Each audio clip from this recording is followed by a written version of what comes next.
আজি আমি ওদালগুৰি জিলা BSU বড়োলেণ্ড ছাত্ৰ সন্থা সমিতি হিচাপে আজি আমি ৰাতিপুৱাৰে পৰা ইয়াতে আমি কাৰ্যসূচী কৰিছোঁ। আমি আমাৰ BSUৰ যি পতাকা উত্তোলন কৰিলোঁ আৰু লগতে আমাৰ যি বড়োলেণ্ডৰ শ্বহীদ তেখেতসকলক আমি সন্মান জনাই শ্ৰদ্ধাঞ্জলি জনাইছোঁ আৰু লগতে আমাৰ অসমৰ আমাৰ হিয়াৰ আমঠু জুবিন গাৰ্গ তেখেতকো আমি শ্ৰদ্ধাঞ্জলি জ্ঞাপন কৰিছোঁ আৰু লগতে আমি অলপ সময় আমাৰ সাংগঠনিক দিশত কিছুমান কথা আলোচনা কৰিলোঁ।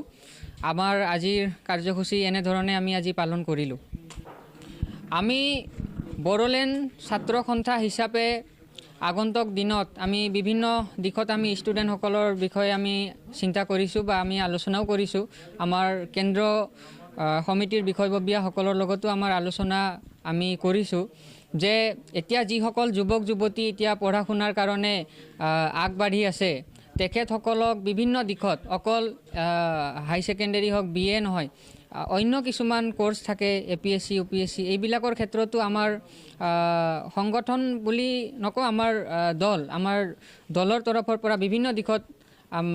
এইবিলাকৰ ক্ষেত্ৰত চিন্তা চৰ্চা চলি আছে আৰু আগন্তুক দিনত আমাৰ BTCৰ যিসকল যুৱক যুৱতী পঢ়া শুনা কৰি থকা যুৱক যুৱতী তেখেতসকলে যথেষ্টখিনি সহায় সহযোগ সুবিধা তেওঁলোকে আগন্তুক দিনত পাব। ক্ষেত্ৰত এনে আমাৰ BTC প্ৰধান সন্মানীয় হাগ্ৰামা মহিলাৰী ডাঙৰীয়াই আমাক যোৱা দিনবোৰত বিভিন্ন সময়ত আমাক কৈছে যে আগন্তুক দিনত আগৰ দৰে যিহেতু যোৱা 5 বছৰ আমাৰ BPF দলৰ চৰকাৰ নাছিল,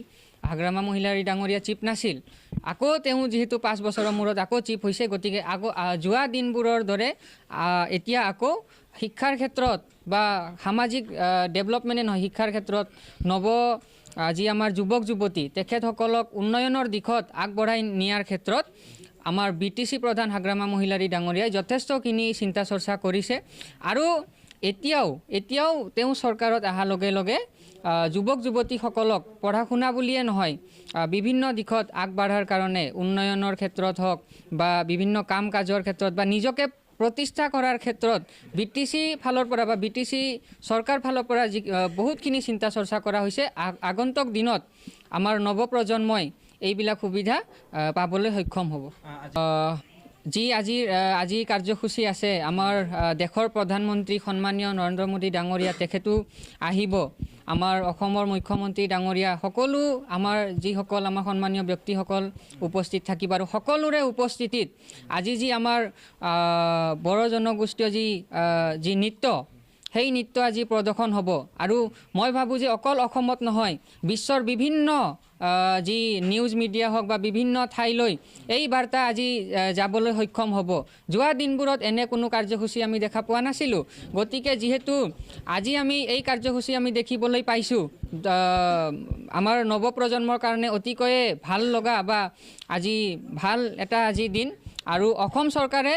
এক ভাল সুন্দৰ পদক্ষেপ হাতত লৈছে আৰু অসম চৰকাৰকো আমি বহুত ধন্যবাদ জ্ঞাপন কৰিছোঁ।